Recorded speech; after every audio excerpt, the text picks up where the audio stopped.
Podcast. Le très honorable Jean Bardin présente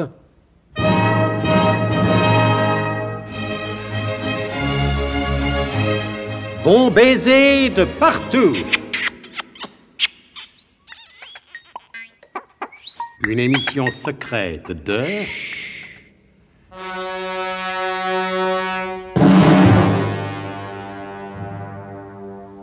Donc, pendant qu'à Athènes sourdissait le noir complot de Zorbec le Gras et que s'étourdissaient les compagnons du colonel avec le champagne frelaté des boîtes de nuit, Nicolas Leroidec, seul et nu à fond de cale, n'était pas encore revenu de son évanouissement.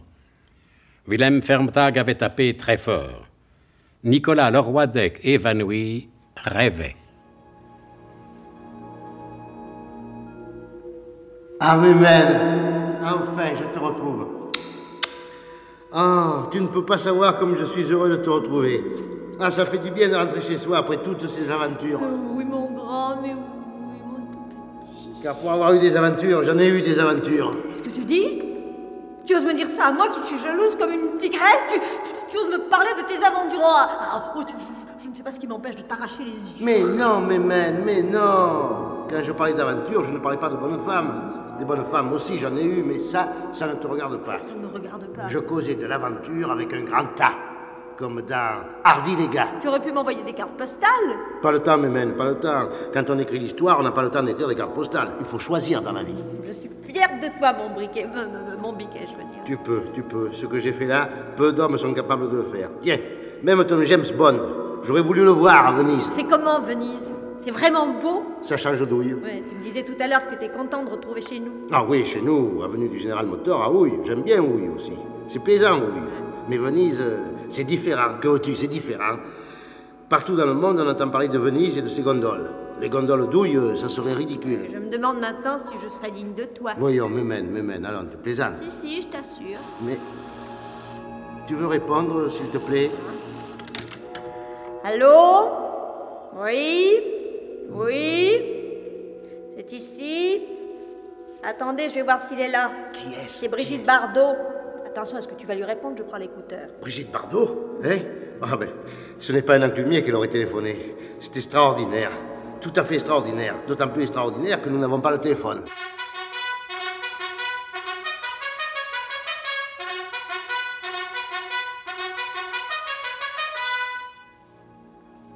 Nicolas Leroidec, en vertu des pouvoirs qui me sont conférés, et au nom du président de la République, je vous fais sous-officier dans l'ordre national du mérite d'une récompense. Fermez le banc et ouvrez le bal. Le bal des petits Libans, naturellement, comme on disait au panier fleuri de Sidi Bellamès quand on s'en allait en garnison à Beyrouth. Le premier qui dit « Ah, quel plaisir !» se le fout dedans. Nicolas Leroidec. Mon colonel? On veut vous voir à l'Élysée. Alors, quand vous serez devant qui vous savez, dites-lui ce que vous savez. Comptez sur moi, mon général. Mais Leroidec, pourquoi me dites-vous mon général? Parce que c'est la première chose que je dirai à qui vous savez. Il ne pourra pas me refuser ça. Ah, vous au moins, Leroidec, vous m'avez compris. À tout à l'heure, mon général. Ah, Leroidec. Mais voyons, c'est la moindre des choses. Je suis comme ça, moi. Rien pour moi, tout pour les autres. Vous êtes un brave petit grand cœur, Leroidec.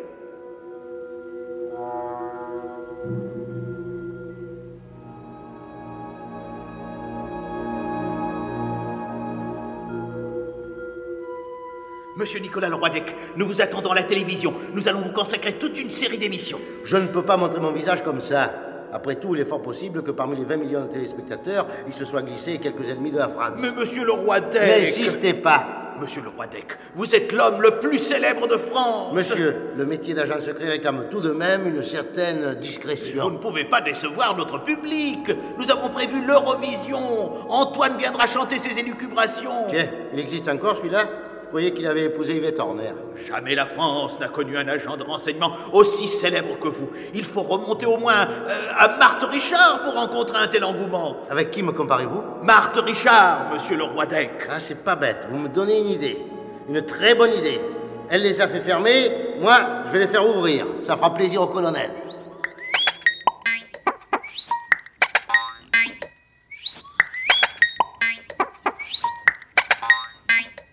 Mais il ne s'agissait que d'un rêve et les déséquilibrés pourront continuer en toute impunité à exercer leur coupable industrie. Ce n'était qu'un rêve, hélas. Et pendant que le roi d'Ec ainsi songeait, et toujours sous la conduite du subtil Athénien Thrasybule, tout le gratin du Sduc, suivi du professeur Ménerlage, qui cette fois, sans la moindre vergogne, tenait mademoiselle Trouscotte par la taille, fit successivement la tournée du Manopotamo, de l'Aspropotamo, des Trifili, du Kyparissia, pour échouer à une heure avancée de la nuit devant les portes de l'Amphilochion. Tracé, c'est la dernière station, hein, parce qu'il se fait tard et que je commence à en avoir plein les colonnes d'Hercule.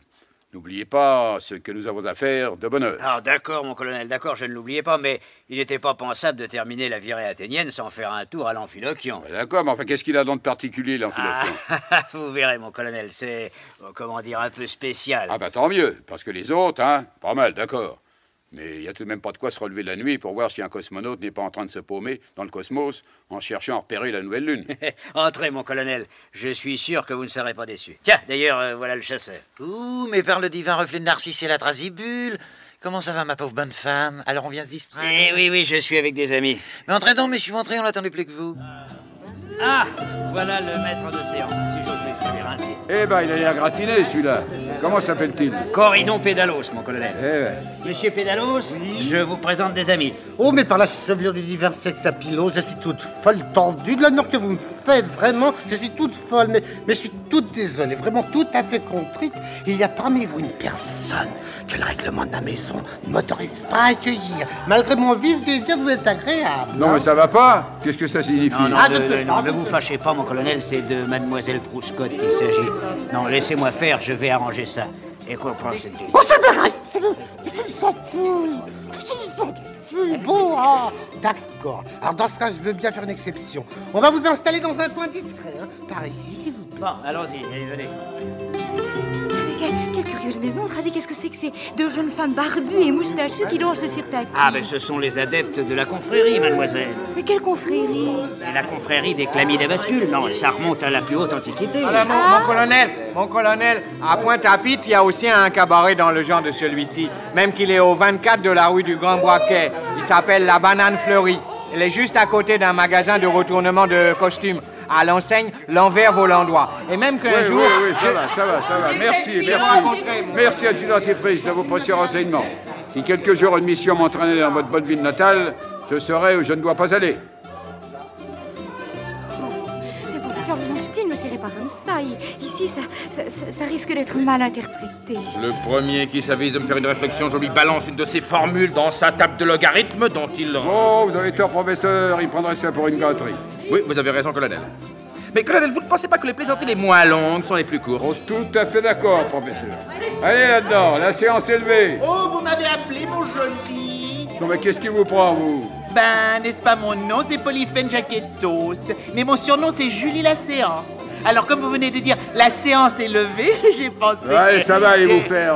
Mais je ne demande que ça, mon tout joli disco volant. Quelle tôle! Et ça vous fait rire, Tracy? Excusez-moi, mon colonel, mais à vous entendre ainsi traiter de disco-bol en sucre, j'ai pas pu me redire. Ouais, après tout, la situation ne manquait pas de sel.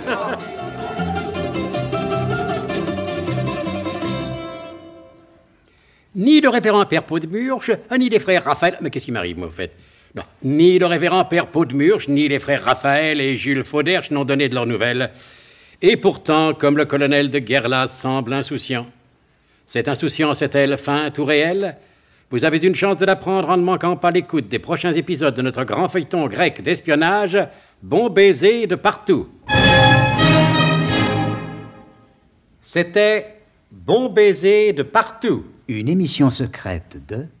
Pierre Dac et Louis Rognoni. Avec Elena Bossis, Anne Capril, Maurice Chevitte, Pierre Dac, Claude Dasset, Jean-Patrick, Paul Prébois, Jacques Provin, Laurence Riesner, Alain Roland et Jean Piat, sociétaire de la Comédie Française. Décryptage et mise en code, Jean-Wilfried Garrett.